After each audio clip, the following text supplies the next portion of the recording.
graça e perturbação do Senhor Jesus no nosso coração. Amém? Quantos não estiveram aqui ontem? Levanta a mão só para mim ter uma ideia. Então, por isso que o amém foi fraco.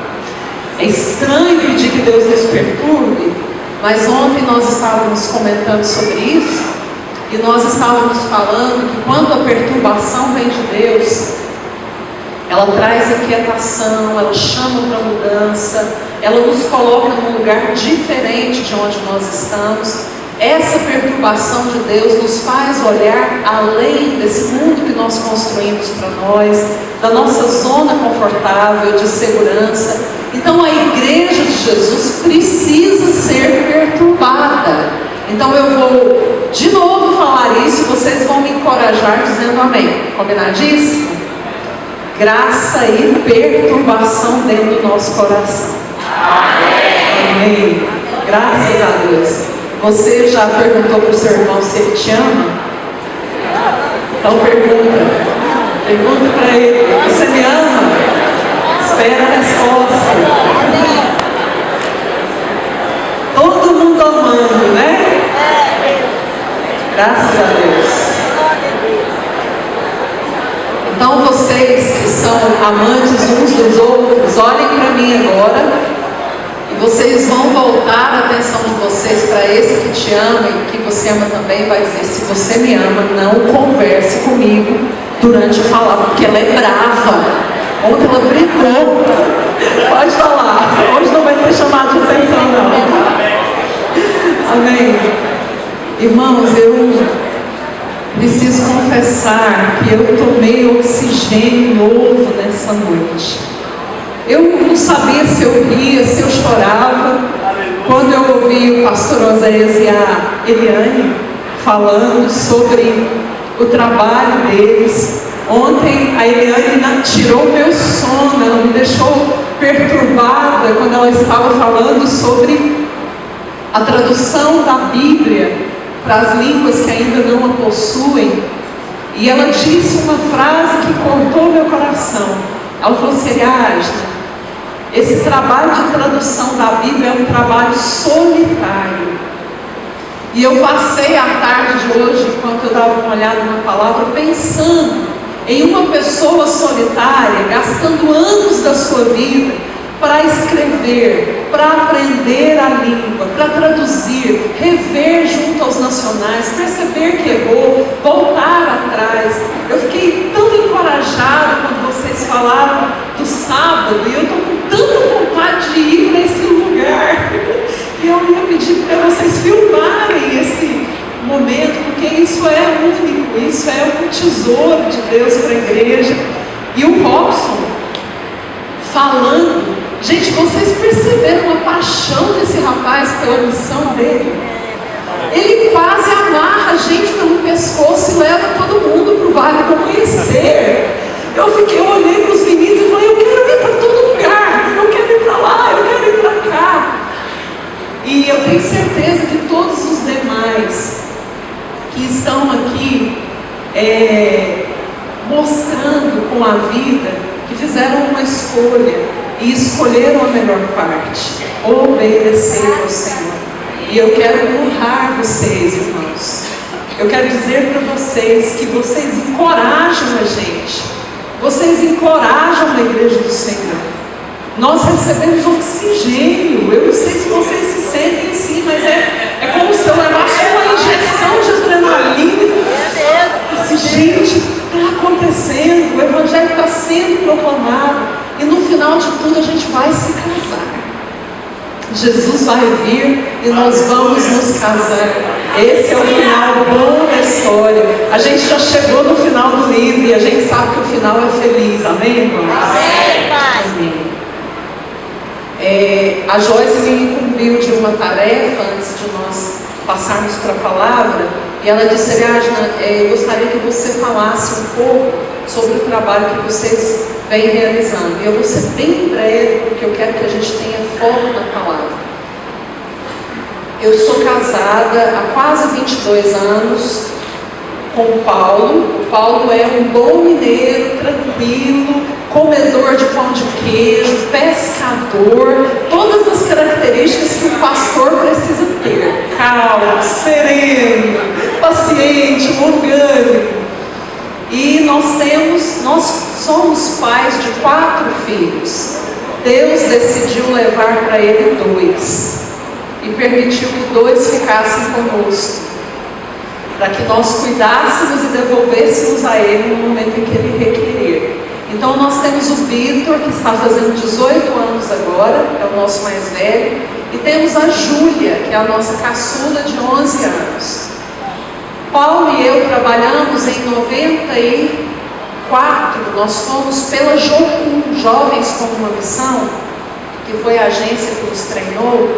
Nós fomos para a Albânia, 2 anos depois que o comunismo caiu no país. Nós fomos trabalhar ao norte do país, em uma vila tão precária, que eu vou só dar um exemplo para os irmãos entenderem o que era a Albânia quando nós chegamos. Eles não conheciam sal refinado e nem papel higiênico. Então nós chegamos num lugar bruto e nós ficamos ali trabalhando com plantação de igreja, aprendizado da língua, por quase 3 anos, até que a guerra civil estourou. Nós voltamos para o Brasil, para Goiânia, que é a minha cidade, e Deus nos manteve ali e começamos um trabalho nos prostíbulos de Goiânia. Fruto desse trabalho foi a conversão das meninas.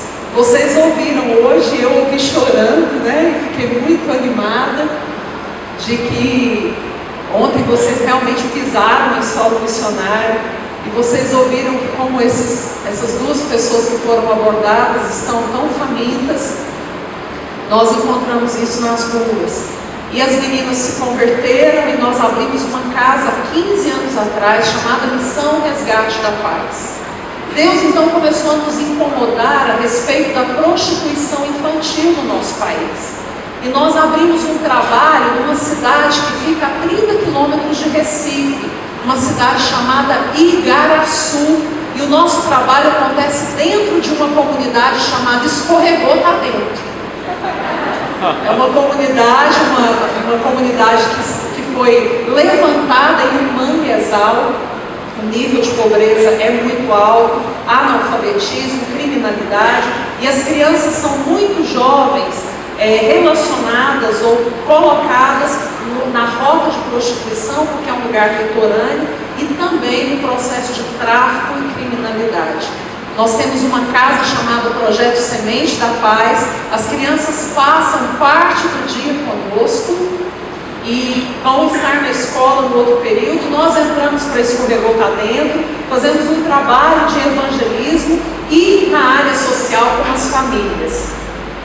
Abro um convite, debaixo da autorização dos pastores de vocês, se vocês quiserem conhecer ou mesmo participar conosco. Nós fazemos 2 viagens por ano, viagens de curto prazo para Igaraçu, no Escorregou Tá Dentro. De 8 a 10 dias nós ficamos dentro da comunidade, é maravilhoso, os meninos testemunharam isso aqui, a gente volta estragado, ganhar almas vicia, irmãos. E desse vício a gente deve ter overdose, né? Então a gente faz 2 vezes por ano essas viagens e nós queremos abrir esse convite aos pastores de vocês. Diante da colocação deles, eles vão abrir para a igreja. Vocês são muito bem-vindos. Nós trabalhamos fora do país. Hoje nós temos focos do nosso trabalho no Oriente Médio e norte da África. Nós atuamos no Egito, Burkina Faso e Sudão. Nós trabalhamos com famílias, trabalhamos com crianças e adolescentes nesses países. Eu não vou dar muitos detalhes porque a gente faz um trabalho que a gente não tem muito interesse em divulgá-lo. Nós temos 3 pontos missionários na Europa. Em 2 desses pontos na Inglaterra, nós trabalhamos com jovens e adolescentes e treinamento de ingleses para o envio ao campo missionário. Em outro desse ponto, que abrange Suécia, Noruega e Alemanha, nós trabalhamos com a revitalização da igreja europeia. Alguns de vocês certamente conhecem a realidade da Europa e sabem que há uma crise na igreja da Europa. Então nós temos desenvolvido esses trabalhos. Meu esposo é um evangelista. Eu quero muito que vocês o conheçam, ele é maravilhoso. O Edgar e a Joyce já estiveram com ele. E eu costumo dizer o seguinte: o Paulo, quando não tem ninguém para ele evangelizar, ele evangeliza bicho, que é para não perder o ritmo. Então ele é aquele homem que ele encontra oportunidades em todos os momentos para falar de Jesus. Eu estava fazendo uma viagem e ele falou: vamos tomar café juntos no aeroporto, eu vou te levar e a gente toma café juntos. E nós sentamos numa lanchonete do aeroporto e a moça veio com o cardápio e entregou o cardápio para ele, e ele abriu o cardápio e a moça ficou próxima para anotar, e ele perguntou: tem alguma coisa de graça aqui? Aí o menino fez aquela cara assim meio, e falou: não, senhor, não tem nada de graça. Aí ele disse: mas eu tenho uma coisa de graça para te dar. E a menina olhou para mim, e eu tenho que fazer aquela cara de apoio, né? Aí ele tem mesmo. Isso não é uma cantada, pode prosseguir. Aí ela fez a pergunta que ele queria: o quê? E ele pregou o evangelho e fez um apelo missionário. Eu falei: amor, vai devagar. Você já está chamando a menina para trabalhos missionários. Então ele, esse homem, é apaixonado pelo perdido. E Deus colocou há 3 anos atrás um encargo no coração do Paulo a respeito das vítimas da tragédia do Haiti. 2 vezes por ano ele pega equipes aqui do Brasil e leva para o Haiti para um período de 12 a 15 dias, e eles vão para os campos de refugiados, de pessoas que sobreviveram à tragédia. Irmãos, hoje vagueiam pelas ruas do país 1.200.000 crianças órfãs que não têm para onde voltar. Então eles desenvolvem um trabalho de construção civil, eles cavam poços, porque o cólera tem matado, a água do país está contaminada. Eles cavam poços para providenciar água potável nas vilas que trabalham. Eles atuam na área de saúde, enfermeiros, dentistas, médicos, técnicos. Todos são bem-vindos, extremamente necessários. E é claro, a nossa prioridade é a pregação do Evangelho. Além disso, nós trabalhamos em países fechados da Ásia e do Oriente Médio, dando apoio à igreja sofredora, países que não podem ser, onde a liberdade não existe mesmo, onde não se pode pregar livremente o Evangelho, onde irmãos e irmãs nossos estão presos hoje, porque foram pegos com uma folha da Bíblia e não quiseram abrir mão da sua fé. Nós vamos para lá, e eu costumo dizer que nós não vamos para encorajar, nós vamos para ser encorajados. Então esse é um pouquinho daquilo que Deus tem nos chamado para fazer, e todos vocês são bem-vindos para nos ajudar. Se quiserem conhecer a nossa casa de meninas, mulheres, se você quiser vir por um dia, 2 dias aqui em Goiânia, olha, eu quero conhecer. Toda última sexta-feira do mês nós trabalhamos em abordagem nas ruas de crack, de prostituição da cidade. Se você quer ter essa experiência, a primeira coisa é falar com seus pastores, e se tiver deles aprovação, nós estamos abertos para servir os irmãos. Eu tenho fé que vai sair muita coisa boa desses dias aqui. Você crê comigo? Vai dar certo, não vai? Deus está estragando a gente, não está? Vai dar certo. Mateus capítulo 9.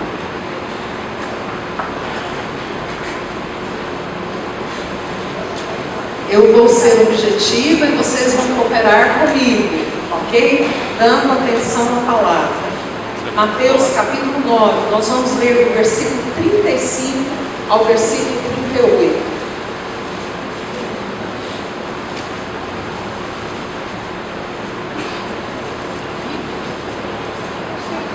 Amém? Encontraram? Então vamos ler.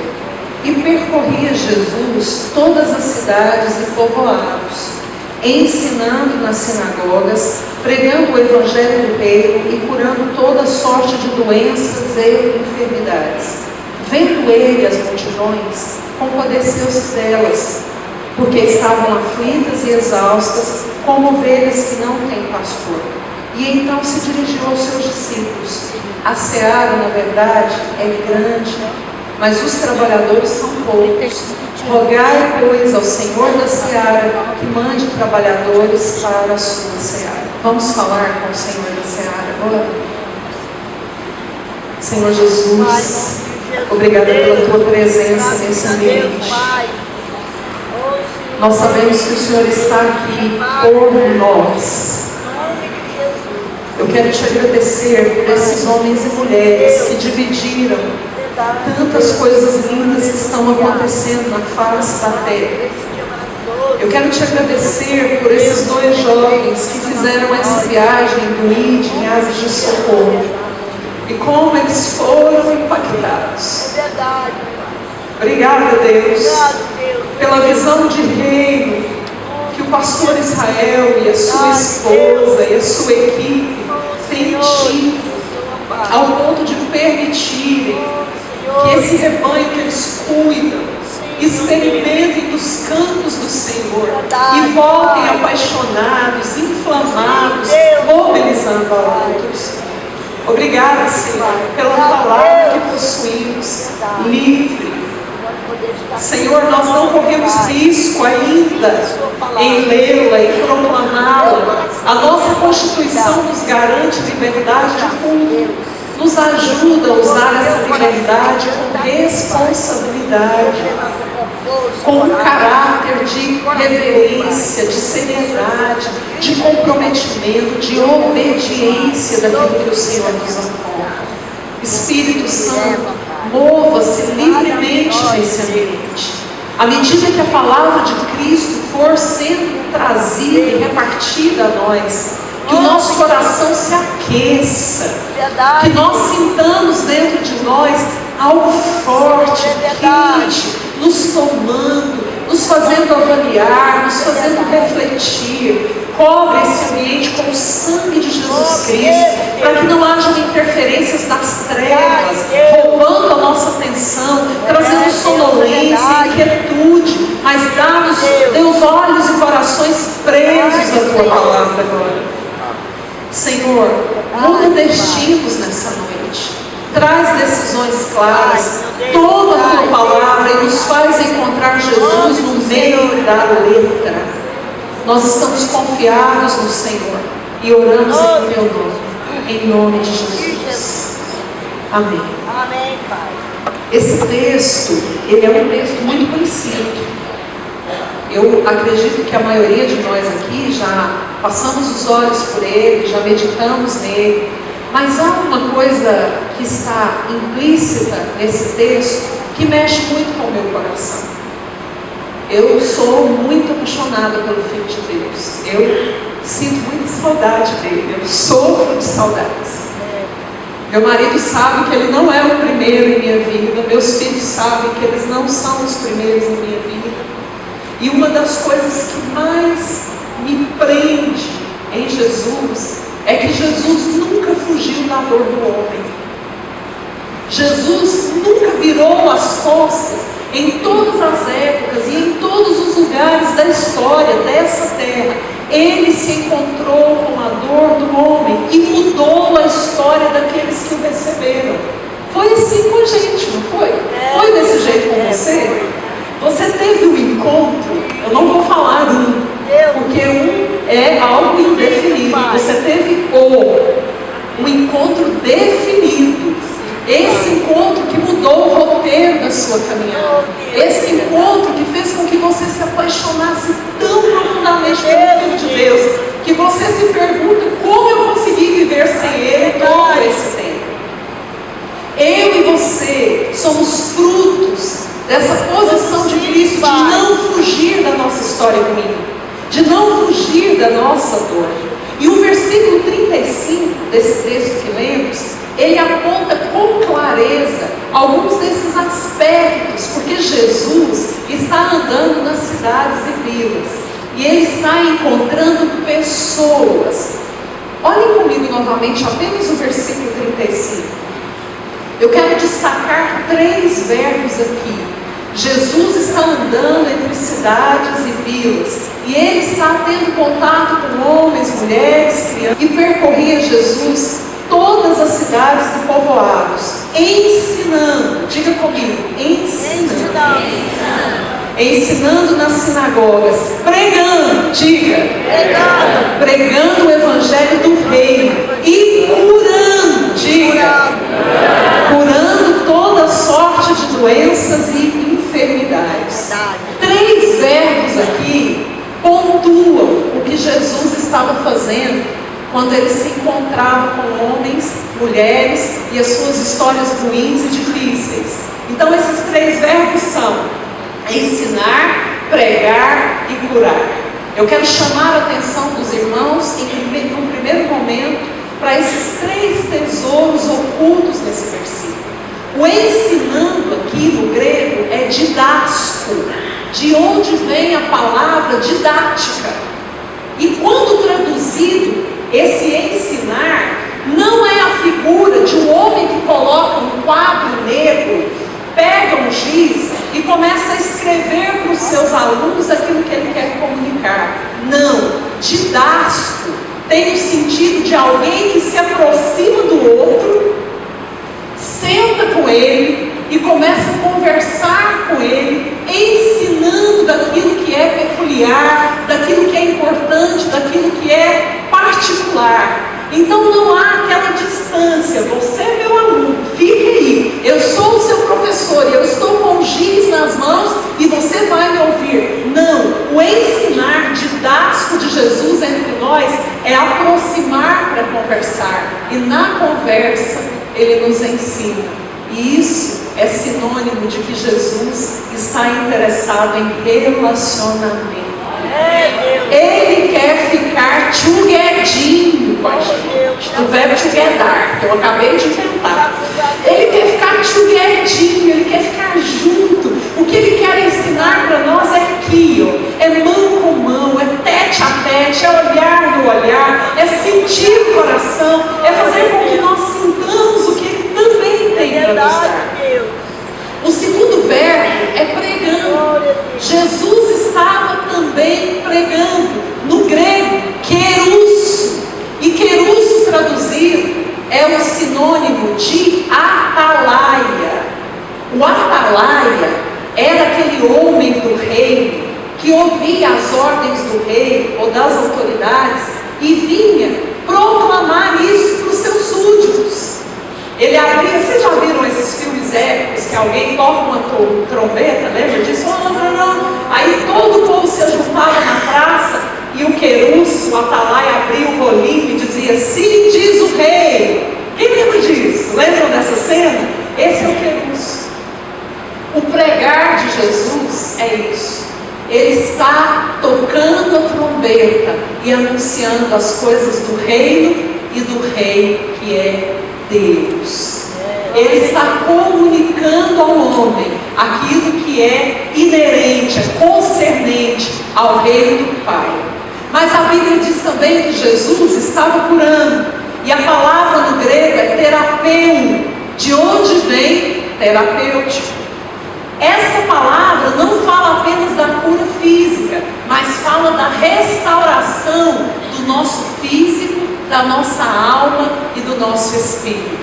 E eu fico muito apaixonada, porque no meu mundo de Bob, eu fico olhando Jesus e pensando em Jesus, andando pelas ruas, e ele era muito pessoal e relacional, ainda é, mas ele está andando e tem muitas pessoas, e ele está pegando nessas pessoas e ensinando, e ele está dizendo as coisas do coração de Deus Pai, e ele está curando. Irmãos, de uma forma muito simples, o que nós observamos é que Jesus se aproxima da dor do homem, e ele se aproxima dessa dor para restaurar.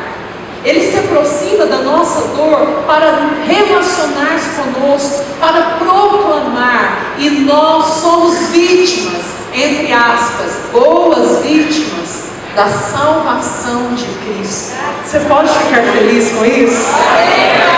Você tem alegria? O nosso destino eterno já estava traçado em nosso pai Adão. Nós estávamos afastados do Pai. Nós não conseguimos ouvir nem sentir o que Ele queria que a gente sentisse. Então Jesus, o segundo Adão, veio e abriu um novo e vivo caminho que nós melodiamos nessa noite. Nós queremos ir para esse lugar pelo novo e vivo caminho. A palavra no grego para a salvação do homem é sozo, e sozo significa salvação integral.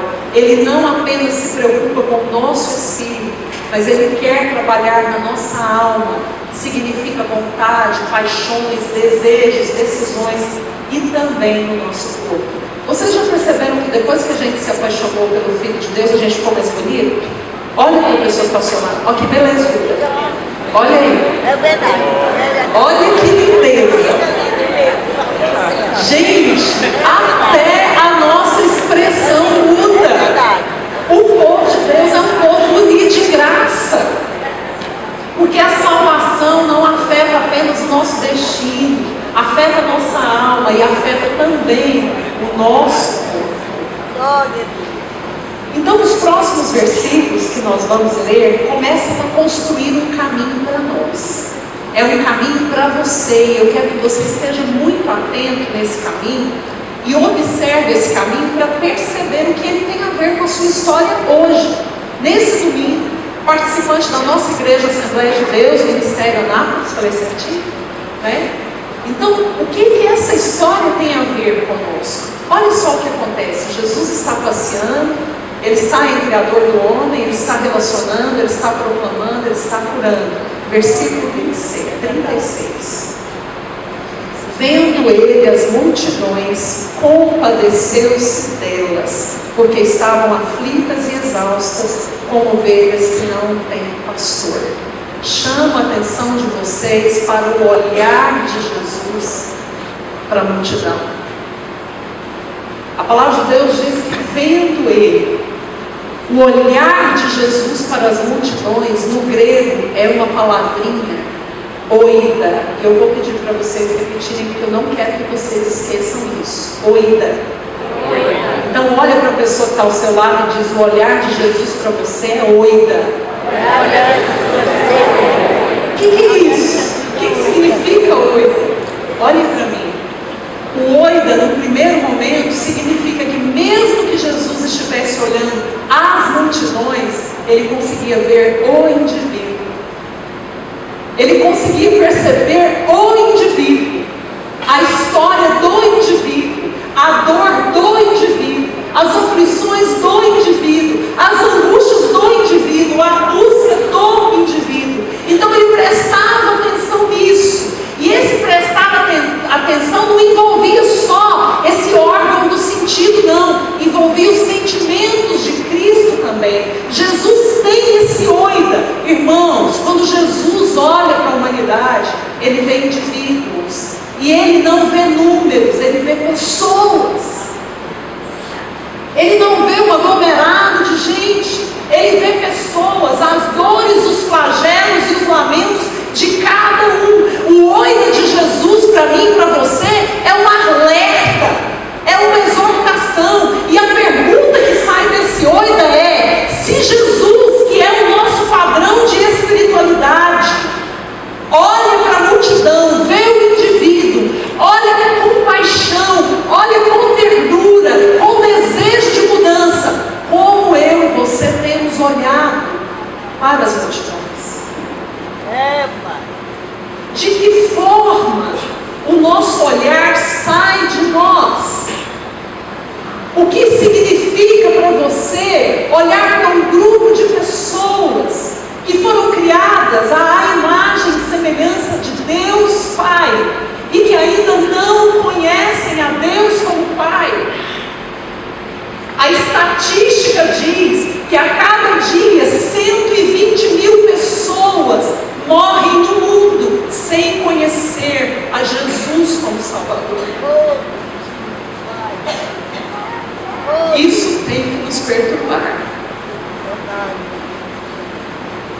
Quando nós deitarmos a nossa cabeça no travesseiro hoje, nós precisamos nos lembrar que 120 mil morreram e estão eternamente. Essa palavra é um carinho, ela é irrevogável.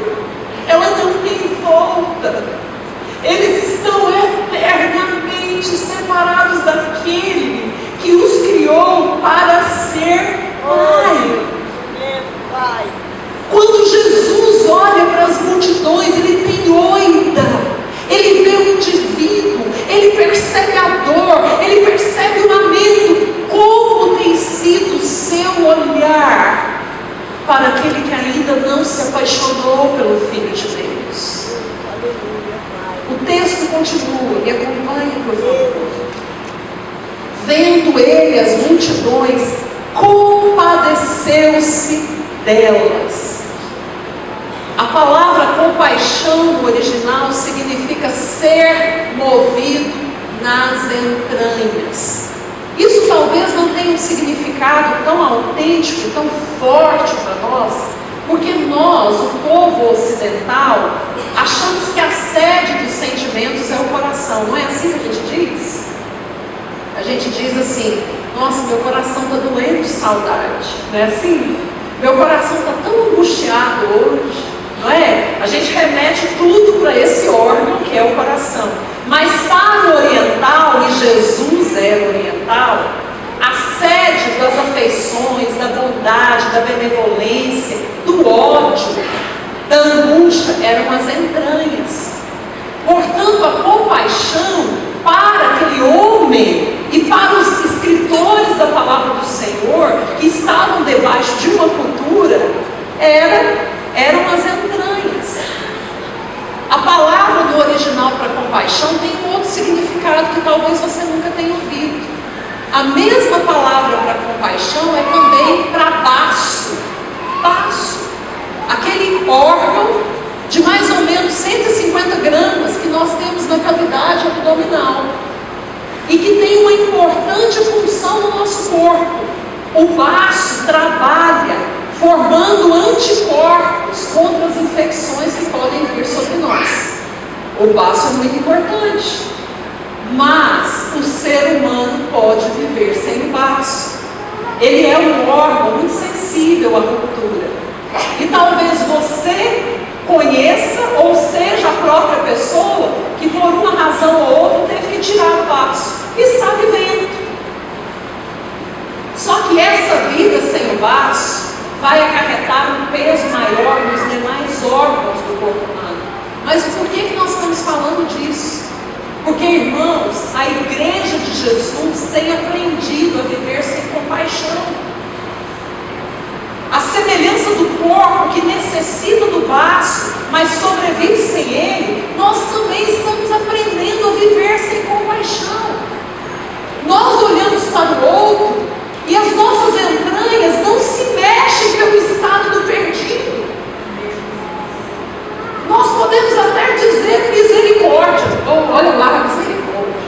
Olha, Deus tem misericórdia. Aí Deus diz: eu já tive misericórdia, agora você precisa ter. Então nós temos nos acostumado como indivíduos e como igreja a viver sem compaixão. E sabe o que isso significa, irmãos? Nós estamos mais suscetíveis a infecções do corpo. Nós estamos acarretando outros porque deixamos de exercer aquilo para o que Deus nos chamou.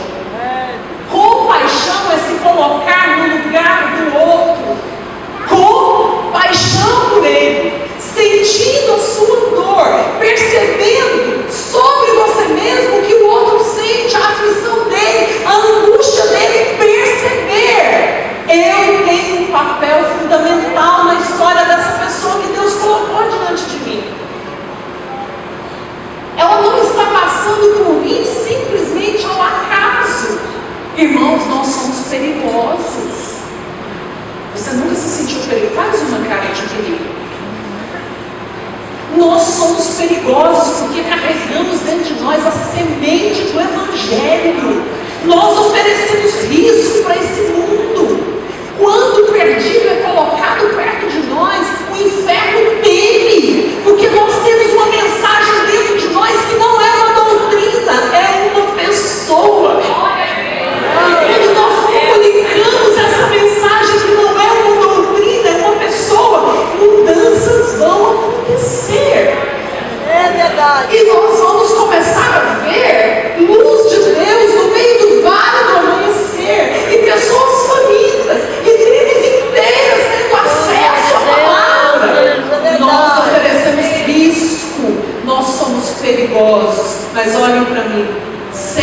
compaixão, nós seremos um sal insípido, sem sabor, e não vamos prestar para mais nada, a não ser lançados fora. E há um problema. Nós confundimos dó, pena com compaixão. Olhem para mim. A dó, a pena, acontecem a nível de alma e passa rápido. É aquele sentimento de quando você vê notícias ruins e aquilo te incomoda, mas 30 minutos depois você já não está mais perturbado com aquilo. Você foi movido em pena, você foi movido em dó. A compaixão não, irmãos, ela parte do próprio Cristo para nós e ela é armazenada em nosso espírito. E sabe qual é o divisor de águas entre a dó e a compaixão? É que a compaixão sempre é seguida de ação. Você pode medir se você tem dó ou compaixão, se o seu próximo passo, a partir daquilo que despertou o sentimento em você, é ação ou não. Então, o meu desafio para nós é que nós percebamos se somos cristãos da dó, da pena, ou somos cristãos que já fomos batizados pela compaixão de Cristo. Quem é você? O que você tem dentro de você? Quando nós começamos a andar pelas ruas de Goiânia nas madrugadas e começamos a evangelizar as meninas nos prostíbulos, e elas estavam muito famintas, eu costumo dizer que o mundo está mais preparado para ouvir do que a igreja para pregar, e elas muito famintas, e nós, duas prostitutas procuraram meu marido e falaram, eu quero sair, nós queremos sair disso, mas o que vocês vão fazer com a gente? E elas vieram para a igreja, e eu disse para vocês ontem que a nossa igreja não estava preparada para ter prostitutas e travestis nos bancos. Então eles sentavam, todo mundo saía. E a gente teve que trabalhar os dois lados, né?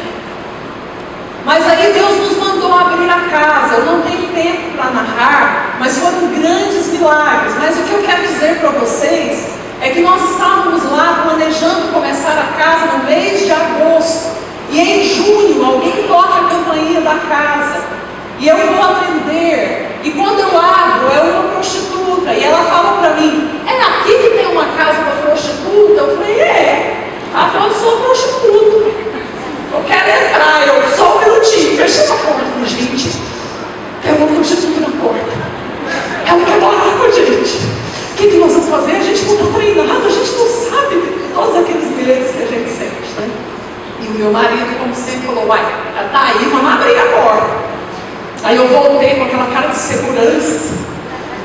Falei, minha filha, você quer conversar? Ela, não, eu quero é morar. Eu vim para morar. Eu falei, você não trouxe nada, eu trouxe 3 sacolinhas do Carrefour. Eu nunca vou esquecer. E naquele dia, meses antes do planejado, Deus colocou aquela garota no nosso caminho para nos ensinar que compaixão só é legítima se tiver ação. Esse texto traz algumas características muito fortes da compaixão. E eu quero convidar e encorajar você a ser avaliado pela palavra.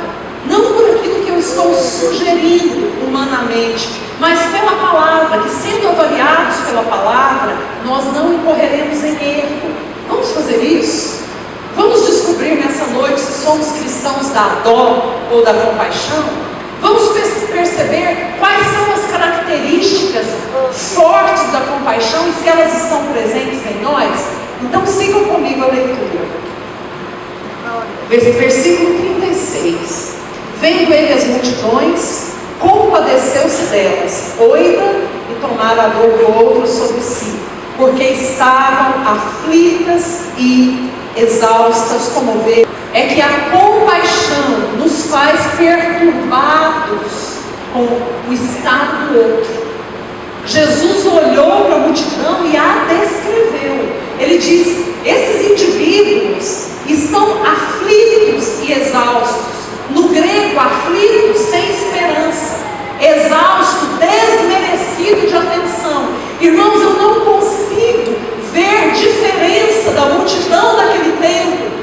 multidão nesse momento.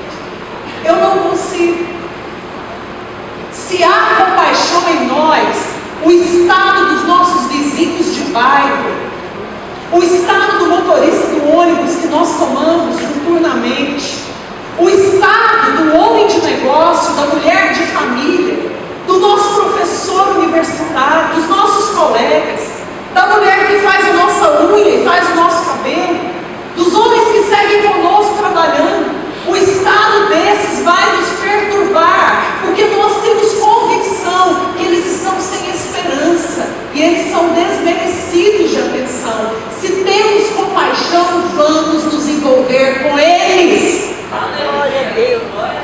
Irmãos, e às vezes nós até queremos fazer isso, mas não sabemos por onde começar. Às vezes nós sentimos assim: eu não sei nem como é que eu começo, eu não sei nem de que jeito que eu falo. Como é que eu vou abordar minha vizinha? Como é que eu vou falar com o meu professor? E eu posso descer aqui, pessoal do som, não vai fazer aqui barulhão? Então, eu preciso contar uma história do meu começo para vocês, para mostrar para vocês que há esperança, gente. Eu era muito ruim no começo para falar de Jesus, mas eu tomei uma decisão que eu ia fazer isso de qualquer forma. Então eu era nova convertida e eu queria sentir peso do coração de Deus. Eu morava em Belo Horizonte, fazia seminário, recém-convertida. Em Belo Horizonte, eu não sei se em Anápolis acontece isso, havia muitos panfletos de mães de santo. Vocês têm isso aqui? Na entrega, assim, na rua. Mãe fulana, amarra, desamarra, levanta, abate, essas coisas, né? Essas coisas. E eu pegava aqueles folhetos e eu aprendi com o Senhor que nada acontece por acaso. Então eu me senti na responsabilidade de falar de Jesus para essas mães. Mas eu morria de medo da macumba pegar em mim. Eu era não convertida, eu não tinha muita noção. Eu achava que essas mulheres vão me macumbar, essa coisa não vai dar certo. Mas eu tinha desejo, eu queria, aquilo me perturbava. Então na época não tinha celular, estou me denunciando, né? Na época não tinha celular. E eu comprava um monte de ficha telefônica e ia para os orelhões da cidade. Aí eu pegava aquele monte de ficha de mãe Joana, mãe Aparecida, e eu falava: vou ser muito rápida para não dar tempo dela jogar nada em mim. Aí ela ligava e elas atendiam, eu falava assim: mãe Aparecida? Aí ela falava assim: sim. Eu: ó, Jesus te ama, Ele quer te salvar, você sai dessa vida. E não deixava ela falar não, desligava o telefone. Eu falava assim: batia. Então assim, e com o passar do tempo, a gente vai amadurecendo, e Deus leva em consideração essa nossa infância espiritual, mas que quer, mas que deseja, e junto com isso Ele vai nos amadurecendo nos métodos. Eu entendi de Deus que tinha que evangelizar dentro do ônibus, mas como que eu ia fazer isso no ônibus?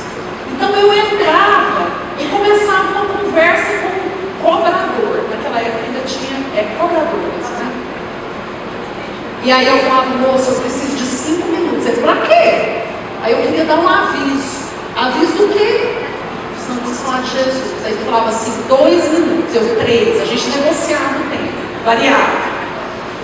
E aí às vezes ficava entre 2 ou 3 minutos. Mas eu lembro que eu me posicionava segurando, porque minhas pernas tremiam. Tá? Não tinha nenhuma potencialidade.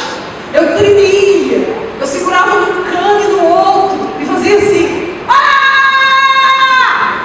Todo mundo olhava. O cobrador queria me matar. Ele queria acabar com a minha vida. Eu não olhava para não ficar intimidada, mais do que eu já estava. Quando todo mundo olhava, alguns por diversão, ainda bem, quebrou a rotina, essa monotonia. Eu falava: gente, eu estou aqui para falar de Jesus para vocês. E aí eu falava aquilo que Deus ia colocando no meu coração. Irmãos, comecem. A nossa vergonha, a nossa timidez, ela só é vencida na prática. E a compaixão nos conduz a isso. nos faz olhar para a multidão e dizer: esse povo não tem esperança, esse povo está abatido. Eu sei que Jesus pode, então eu tenho que comunicar isso. Se há compaixão, nós vamos nos perturbar e nós vamos olhar para a pessoa que está ao nosso lado e vamos agir. Amém? Amém. Posso ensinar o método do grito depois do culto, se alguém quiser aprender. Versículo 37, a próxima característica da compaixão. E então se dirigiu aos seus discípulos. Vou parar aqui. Jesus olhou o estado da multidão, percebeu a dor, e Jesus poderia ter resolvido tudo sozinho. E é uma frase que a gente criou no início da nossa casa. Deus poderia fazer tudo sozinho, mas Ele escolheu contar com você. Então Jesus vê o estado e de repente Ele olha para os discípulos. Irmãos, a segunda característica da compaixão é que a compaixão convida ao envolvimento. Jesus se dirige aos discípulos. Olha para mim, o verbo dirigir aqui no grego significa chamar pelo nome. Sabe o que isso significa? Que é um chamamento pessoal. Jesus vai chamar você pelo nome e falar: minha filha, olha aqui, olha para o lado.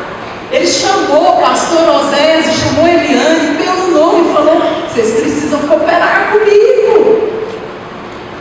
E cada um de nós recebemos de Deus uma tarefa que o outro não pode substituir. Se há compaixão em nós, nós vamos ouvir esse convite ao envolvimento, e é um convite pessoal. A palavra discípulo aqui, você e eu somos discípulos, sim ou não? Sim. Somos discípulos de Cristo? A palavra é mantano. E o que significa? Mantano é aquele que é informado de alguma necessidade, ouve essa necessidade, aprende pela prática, e quando termina, se apresenta ao Senhor e diz: eu estou pronto para ser avaliado. Vocês estão ouvindo, vocês estão percebendo as necessidades ao redor de vocês. Vocês precisam passar para a prática, porque isso é compaixão. E no final da nossa jornada, irmãos, quando nós formos para casa, a gente se apresentar diante do Filho de Deus e dizer: eu estou pronto para ser avaliado, eu fiz o meu melhor. Então a compaixão, ela faz você ficar perturbado pelo estado do outro e te convida ao envolvimento. O cenário é sempre recorrente, ele nunca muda. Cristo, uma multidão e os discípulos. Sendo mais simplista, Cristo, os perdidos e você. Esse vai ser sempre o cenário. Uma jornalista cristã sai do Brasil e vai fazer uma matéria dos campos de refugiados num país na África. Um país que há muitos anos estava em guerra civil. E ela começou a entrevistar uma série de refugiados nesses campos. Ouviu histórias terríveis, mas ela encontrou uma garota de 14 anos. E ela falou: eu quero ouvir a sua história. E essa menininha disse para ela: eu estou aqui desde a minha infância. Meu pai e a minha mãe foram mortos na guerra. Eu não tenho ninguém nesse lugar. Eu já perdi o número das vezes em que eu fui estuprada por homens desconhecidos nesse lugar. E eu não sei dizer quantas vezes mais isso pode acontecer comigo. Dentre as muitas histórias terríveis que aquela jornalista cristã brasileira ouviu, essa história teve um quê especial no coração. E ela volta para o Brasil, começa a escrever, faz o seu trabalho jornalístico. Mas o rosto daquela garota não saía da mente da mulher. Ela acordava com o rosto da garota, ela fazia as coisas, o rosto da menina saltava da mente dela. Ela ia dormir, estava o rosto da menina, e chegou uma hora que ela não suportou. E ela disse: Deus, por que o rosto dessa menina não sai da minha mente? E Deus respondeu: porque esse é o rosto da sua tarefa. Meu irmão, minha irmã, Deus tem rostos para você.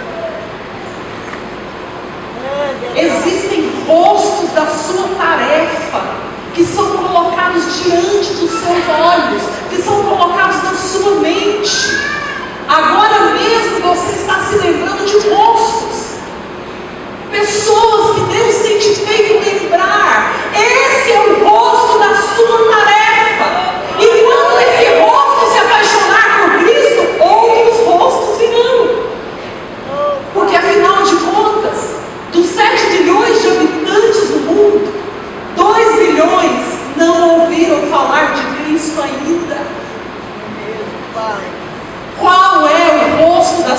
tarefa e o que você tem feito com isso. A compaixão vai te perturbar e vai fazer você agir, seja com um grito, seja com um abraço.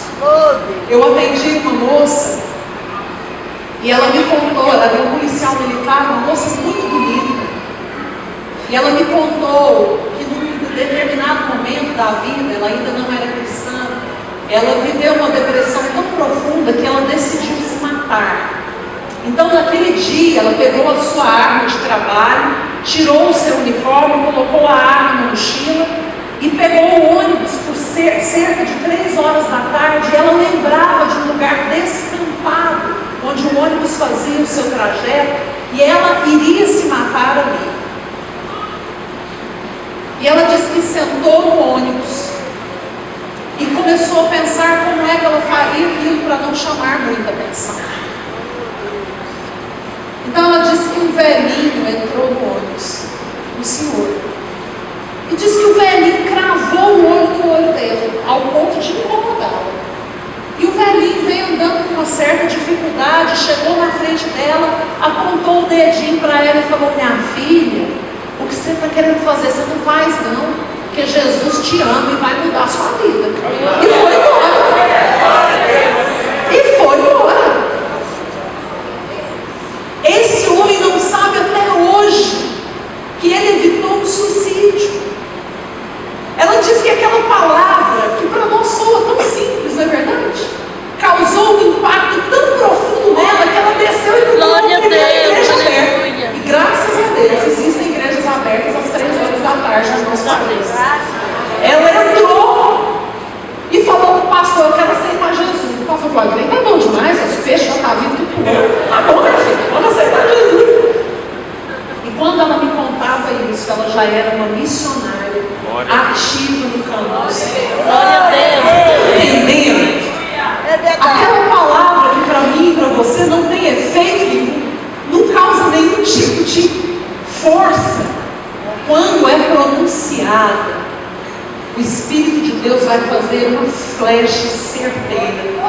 E essa palavra simples Verdade. muda o destino do homem. Oh, glória. Aleluia. Você tem uma tarefa, não fuja dela. E essa é a próxima característica da compaixão. Versículo 37.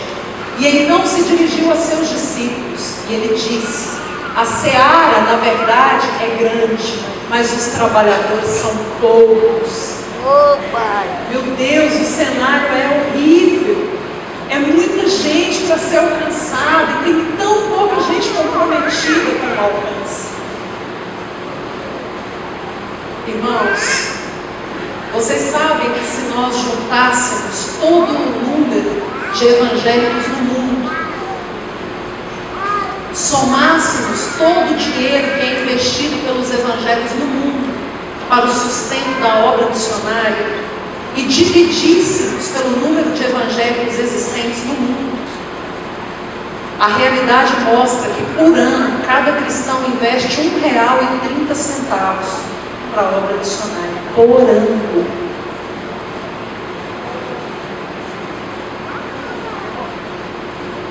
A seara é muito grande, os trabalhadores são muito poucos, mas a compaixão não vai permitir você recuar diante do desafio. Você vai olhar e é tão difícil, é tão complicado. A palavra de Deus diz trabalhadores aqui, trabalhadores é ergates, e a tradução é aquele que conclui a tarefa deixada pelo outro. A tarefa não foi concluída, gente. A tarefa não acabou. 2 milhões de pessoas no mundo nunca ouviram falar de Jesus. Eu peguei ontem a estatística com os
40 crianças são abusadas sexualmente.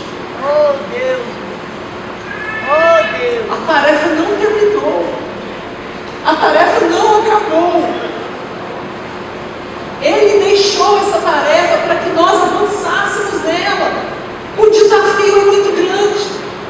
O desafio é terrível. Eu trabalhei 15 anos com vítimas de abuso sexual. E eu conheci uma moça que não sorria. Aos 5 anos de idade, a mãe pede para ela ir comprar jabuticaba. E ela vai acompanhada de um menininho, de quase a mesma idade. Quando ela chega no lugar, 3 homens adultos a estupram violentamente. Ela chega para nós com mais de 30 anos de idade, e essa história escondida, o que é comum às vítimas do abuso sexual. Nós trabalhamos 3 anos para que essa moça tivesse uma experiência de restauração. Eu nunca havia conhecido uma pessoa que assasse os olhos de tanto chorar. Os olhos dessa moça assaram. E ela dizia para mim assim: Ariadna, eu não sei como a minha mãe não percebeu o sangue que escorria nas minhas pernas.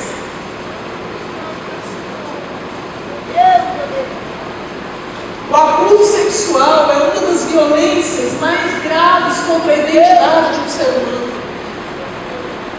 E ele não altera apenas a identidade da vítima, mas ele mexe na identidade de Deus no coração daquela pessoa. Porque há uma pergunta que é repetitiva em todas as vítimas que eu atendi. E sabe qual é a pergunta? Onde estava Deus? Oh, Pai. Ela demorou 3 meses para conseguir pronunciar perdão para os abusadores. Mas ela fez. E Jesus a restaurou. Hoje ela é missionária de tempo integral. E ajuda mulheres que, à semelhança dela, foram vítimas desses abusos. Mas as estatísticas apontam que a cada 10 minutos, na América Latina, 40 crianças são abusadas. Oh, Deus. Nós estamos aqui há muito mais de 1 hora, irmãos. Misericórdia, Deus. Oh, Senhor. Pai. Misericórdia, Deus. Eu disse ontem, mas quero repetir hoje, no Nepal, as crianças são vendidas a partir dos 5 anos para a prostituição.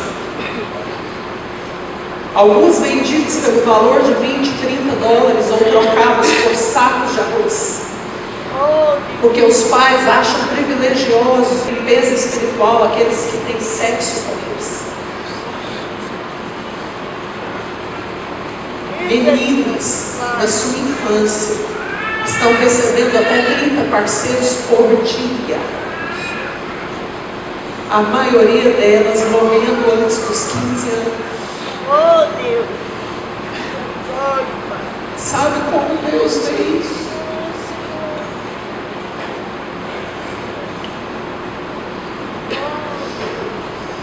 Você consegue entender que a gente não pode ficar estagnado? Oh, Senhor. O valor que nós vamos gastar ao sair daqui numa lanchonete ou num restaurante poderia comprar 3 ou 4 meninas, retirando-as da prostituição. Irmãos, a tarefa não terminou. Oh, Deus.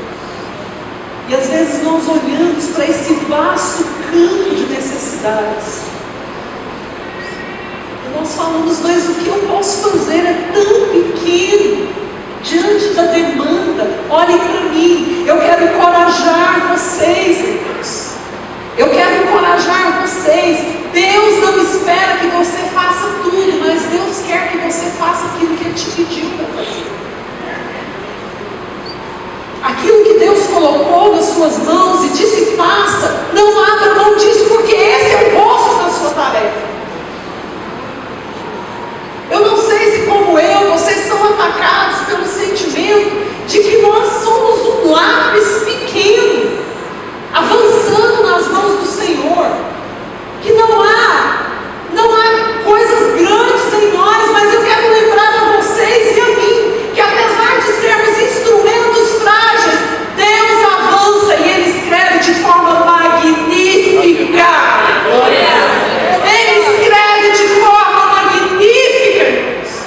Meu Deus. Há um ditado oriental que diz: o homem que toca o tambor, ele nunca sabe onde o seu barulho alcança. Toquem o tambor, irmãos. Proclamem, falem e deixem o Espírito Santo pegar esse barulho e enfiar no coração do perdido. A nossa tarefa é proclamar, e a do Espírito é convencer, e certamente, se prepararmos o campo, Ele o fará. Ele o fará.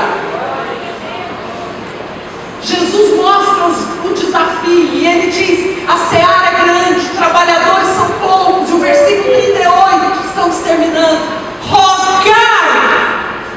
Ele diz: rogai a mim, para que eu envie trabalhadores para esse campo de grandes demandas. Olhem para mim, a compaixão vai nos colocar de joelhos, irmãos. Quando nós começarmos a olhar para a multidão e pararmos de ver números e passarmos a ver pessoas, nós vamos ser lançados de joelhos e vamos orar, nós vamos rogar, nós vamos suplicar, o nosso coração vai ser perturbado. É verdade. Nós deveríamos assistir os noticiários com os olhos cheios de lágrimas. E o resultado desses noticiários devia ser cada um de nós de joelhos, clamando, agindo.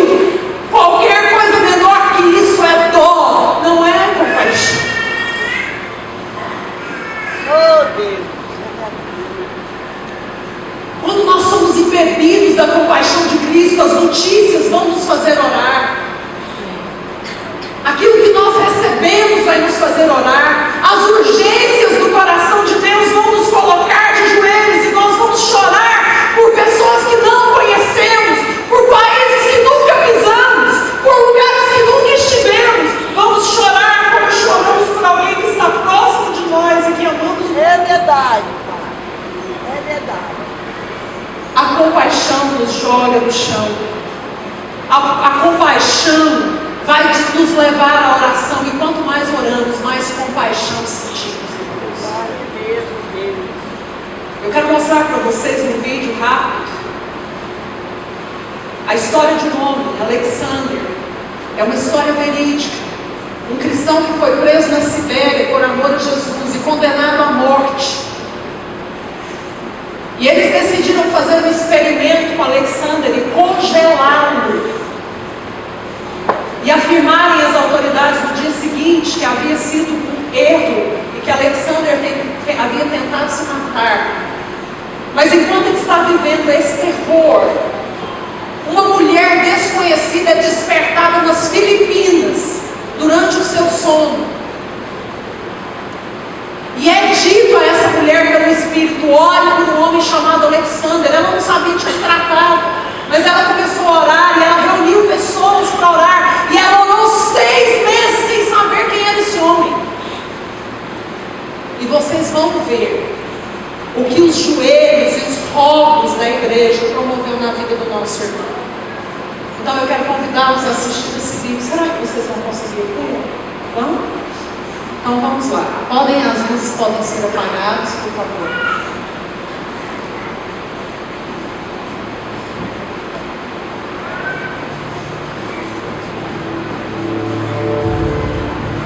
Luzes apagadas, porque ele é um vídeo mais escurinho.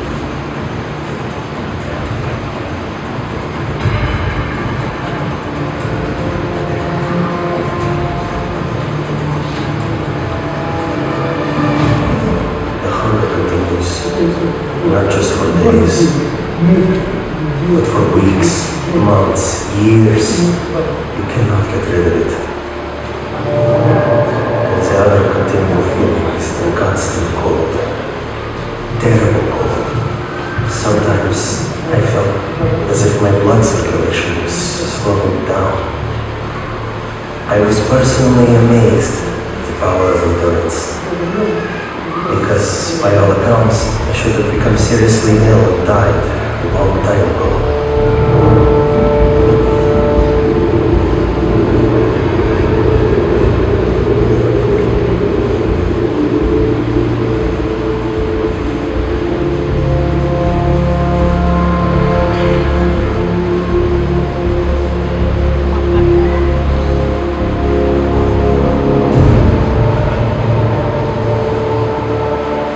One night, I was thrown into a cell with a broken window.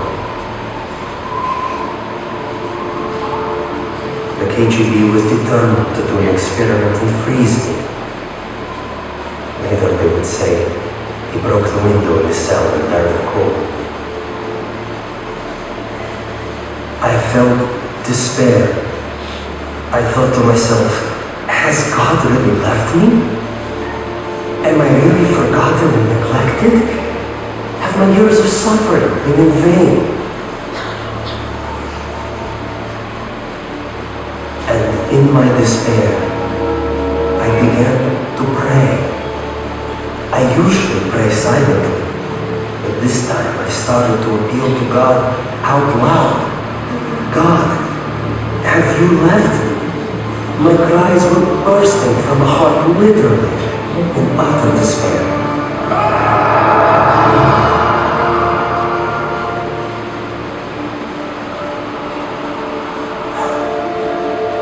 One night I had a dream. In my dream I was told to pray for Alexander. I had no idea who Alexander was. But I told my church and we began to pray for him.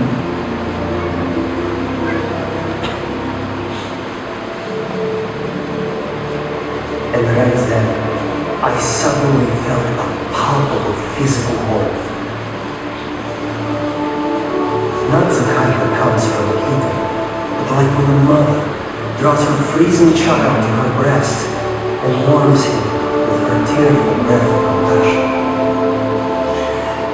It was a very living, human warmth. It penetrates you it piercing you to the heart, and inside your heart a spring opens up, out of which flows peace, a wonderful, magnificent, soothing peace.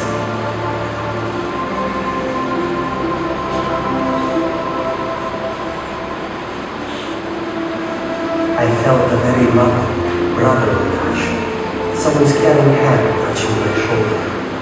I actually felt it. And this gesture represented the words, you are not alone, you are not abandoned, we are with you, we are sharing your suffering. This warmth was the energy God gave me to feel physically. The heat of prayer was my own skin, my own being. As if the prayers converted the energy of love into the energy of warmth.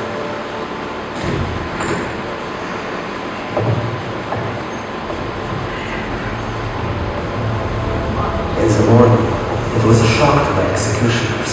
They couldn't understand. I wasn't simply alive, but my temperature was the same as that of a normal person. I heard the doctor explaining to my executioners in the corridor, this is impossible. We can't explain it.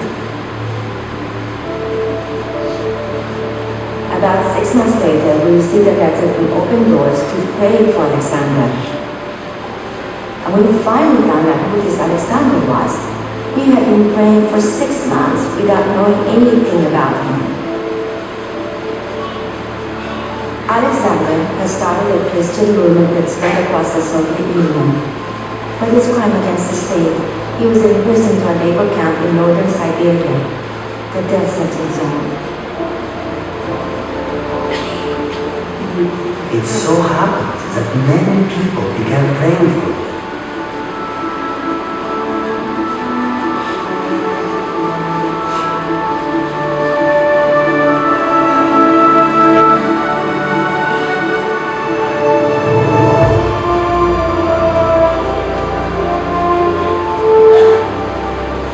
That was exactly when they released me.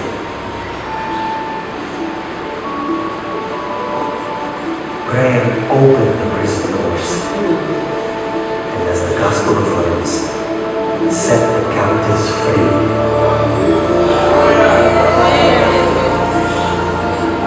Glória a Deus, aleluia.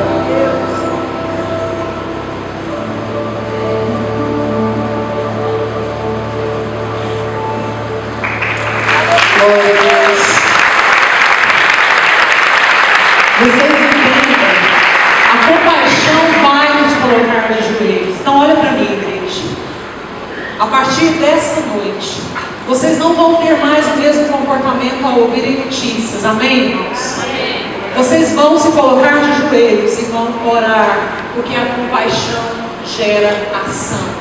E por fim, encerrando o nosso repartir, no versículo 38, rogai, pois, ao Senhor da seara, que mande trabalhadores para a sua seara. Outra característica da compaixão é que ela nos chuta para fora. Não tenham estranheza com essa expressão.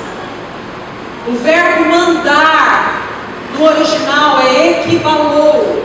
E equivalou significa pegar e dar um chute violento para fora. Pegar algo, colocar reto, direto ao seu alvo e lançá-lo ao alvo pretendido. A compaixão vai nos chutar para fora das quatro paredes, irmãos. A compaixão vai nos chutar para fora dos nossos medos, da nossa timidez. A compaixão nos torna conscientes, responsáveis, e nós vamos começar a ouvir os gritos do lado de fora da nossa vida comum. Para mim, o papel mais nobre da compaixão é que ela nos livra de nós mesmos e nos faz perceber que do lado de fora dos nossos medos, da nossa segurança, do nosso bem-estar, do nosso conforto e conformismo, pessoas estão clamando. E a igreja, cheia de compaixão, vai ser chutada para fora, para o alvo desejado. Eu gosto de brincar quando eu penso nisso, que Deus é selvagem. Ele vai pegar você e Ele vai apontar para o rosto da sua tarefa e Ele vai te dar um chute. E quando você menos perceber, você já está diante daquele que Deus quer que você proclame. Eu dizia hoje para os meninos no carro, ganhar almas vicia. Depois que você ganha primeiro, você quer ganhar segundo e já não está feliz. Nós temos ensinado o nosso povo a evangelizar no carnaval. E nós aprendemos com meu marido que não se acampa no carnaval, na nossa igreja. Então, a cada carnaval, nesses últimos 13 anos, nós temos ido para o carnaval. E no ano retrasado, nós fomos para uma cidade no norte do estado. E o carnaval estava muito forte nessa cidade. E eles tinham montado um tipo de som muito potente, muito moderno. E o secretário do turismo nos deu.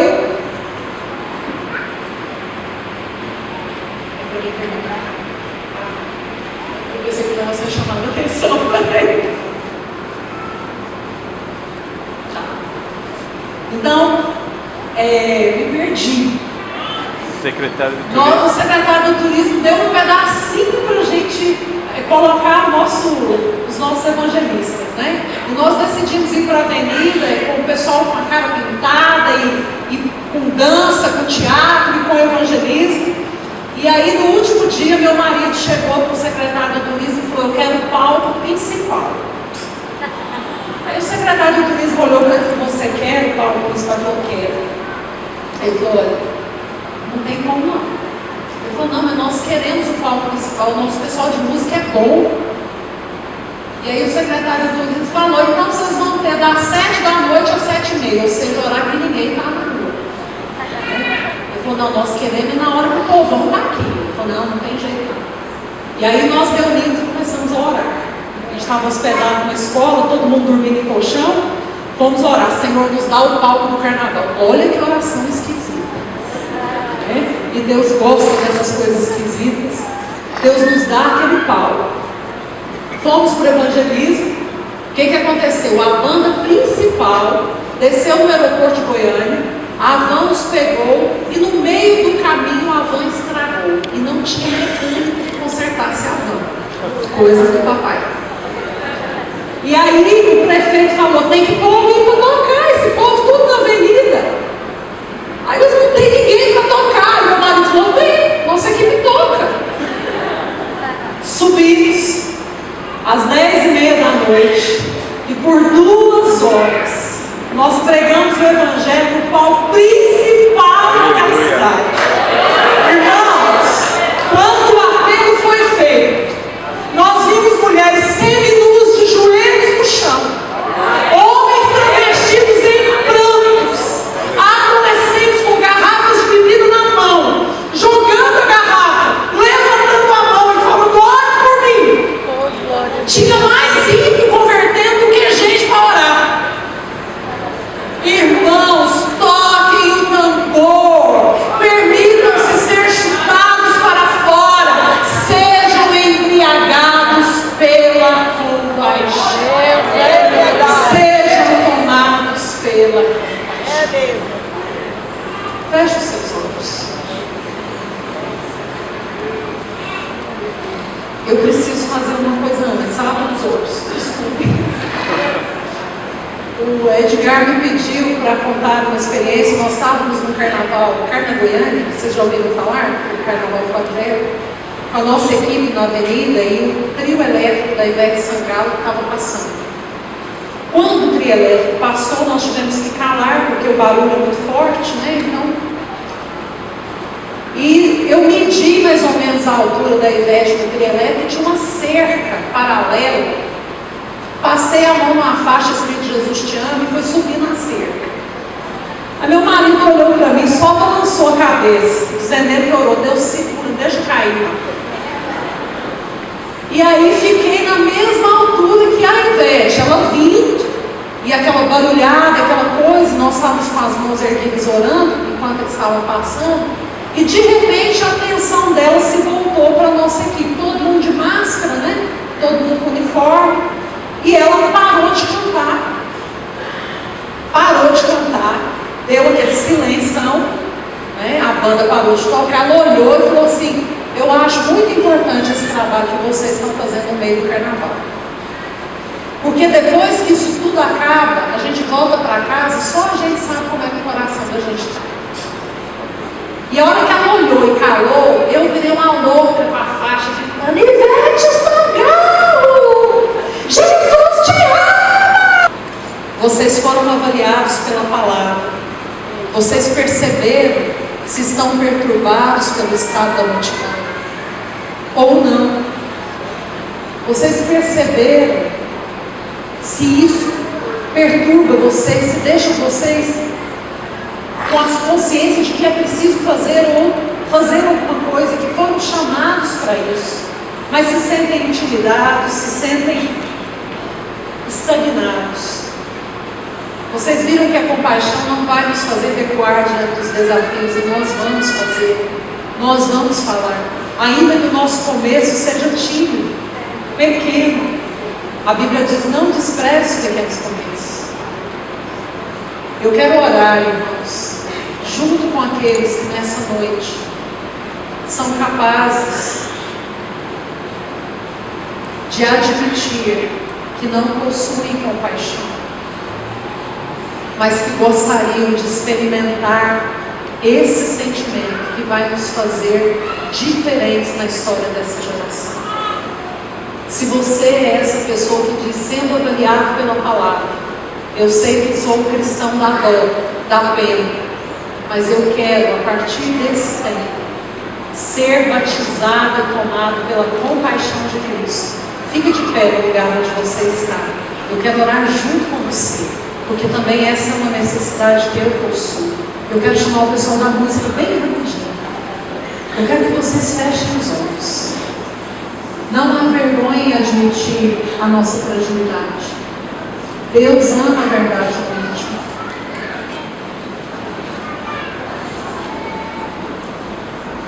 Vocês que estão de pé, vocês estão admitindo: Pai, eu preciso de uma experiência com a compaixão. E agora eu tenho uma palavra muito específica para os nossos campos missionários aqui presentes. Penso que você possa ter entrado aqui na nossa reunião da nossa igreja nessa noite, talvez por um convite curioso, pensando: o que será uma conferência missionária? O que eles fazem lá? Mas de alguma forma você sente que há algo mais para acontecer com você.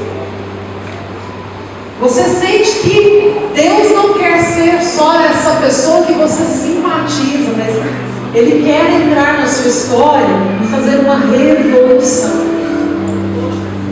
Talvez o sentimento do seu coração seja de vazio, de angústia, quase desespero, noites mal dormidas, solidão, angústia. Nós não estamos oferecendo para você uma religião. Nós estamos oferecendo para você a vida. E a vida é uma pessoa, é Jesus. Se há alguém aqui entre nós, toda a igreja pode orar. E quer dizer: Deus, se tudo isso aí que foi dito é verdade, se o Senhor tem poder para mudar minha história, se o Senhor vai completar esse vazio, esse lugar difícil em mim, eu quero experimentar, eu quero dar uma chance para o Senhor. Se isso é o seu estado, onde você está e ninguém está preocupado com você, eu quero que você levante a sua mão bem alto, eu preciso ver. Você vai dizer: eu quero aceitar Jesus. Esse não é um convite para as pessoas que já têm Jesus. É um convite para aqueles que ainda não possuem. E estão dizendo agora: Senhor, muda minha vida. Entra dentro do meu coração, revoluciona. Se você é essa pessoa, mantém sua mão de pé. Ninguém vai olhar. Eu quero a igreja olhando. Amém. Amém. Vocês são o nosso campo missionário hoje. Se você é essa pessoa que quer experimentar Cristo, levanta sua mão alto. Levanta sua mão alto. A igreja está orando e eu quero convidar essas pessoas que estão de mão levantadas para virem aqui. Quero orar por vocês. Não tenham vergonha ou sejam tímidos. Vem aqui, vem cá um pouquinho. Se você queria ter levantado a mão, mas ficou um pouco intimidado, ainda é tempo. Vem aqui na frente. Nós queremos orar por você. Nós queremos pedir que essa mesma revolução que aconteceu na nossa história, na nossa vida, que mudou nosso coração. As coisas boas a gente quer dividir com as outras pessoas. Então, igreja, estenda suas mãos para cá. Nosso evangelho não tem sentido se ele não é repartido. Então nós vamos orar com esses irmãos que estão decididamente dizendo: Senhor, entra na minha história, na minha vida. Eu quero dizer para vocês que Deus conhece o coração de vocês. Eu quero dizer que a angústia de vocês, os desafios, as frustrações, o silêncio que vocês não tiverem, aquilo que ninguém ouviu, mas que vai bem. Esse choro e essa busca por alguma coisa que vocês não sabem direito como. Jesus sempre esteve presente, sempre esteve atento.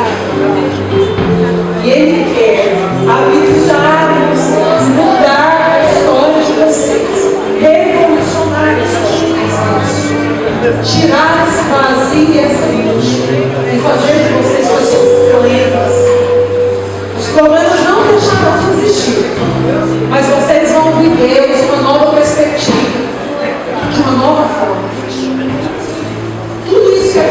disser aqui nessa noite tem validade, porque o Espírito de Deus encontrou vocês. Vamos orar. Pai, nós apresentamos a vida dos teus filhos, podemos chamá-los de filhos diante do Senhor. Te agradecemos pela salvação. Esse, sem dúvida, é o maior milagre. O Senhor passeou entre eles, os encontrou, se encontrou com a dor deles, Pai. E hoje o Senhor nos convida para algo diferente. Deus, possuí-los como nos possuíram. É a nossa oração. Olhe para mim.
Eu quero que vocês olhem para trás e vejam a família da qual vocês fazem parte. Nós vamos aplaudir Jesus.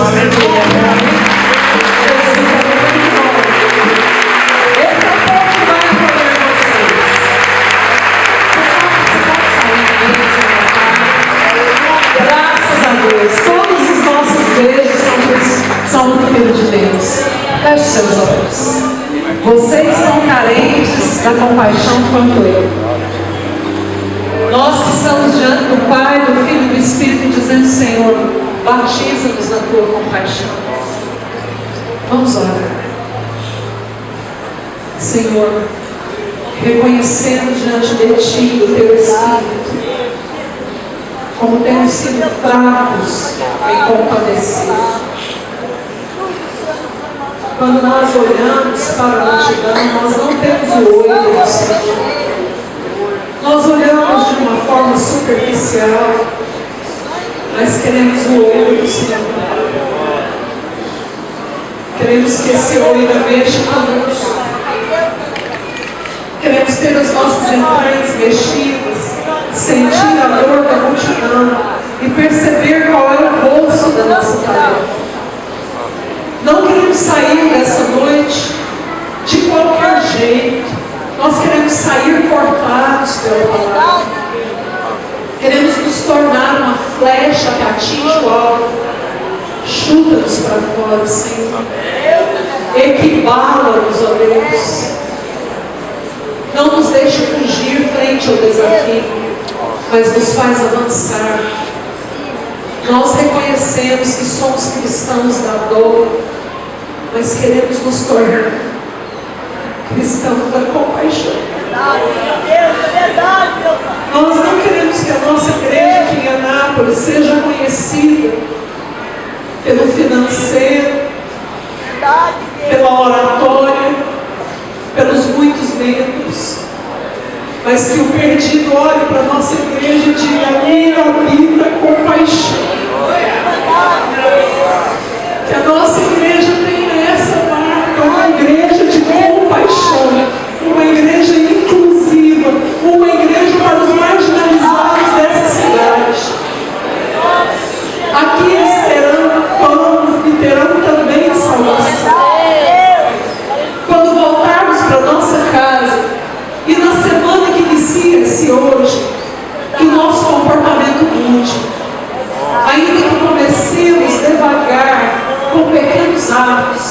que essa semana e as outras que virão não se passem sem que nós tenhamos proclamado a Deus. Sonda-nos, Senhor. Sonda-nos, Senhor. Nos faz como esse farol e como essa flecha que acerta o amor. Erga as suas mãos aos céus. Em sinal de dependência, nós vamos cantar essa música que diz: Senhor, como um farol que brilha na noite, como um monte sobre as águas. No deserto queremos dessedentar, como flecha que acerta o alvo. Assim somos nós nas tuas mãos, Senhor. Assim somos nós nas tuas mãos. Em nome de Jesus.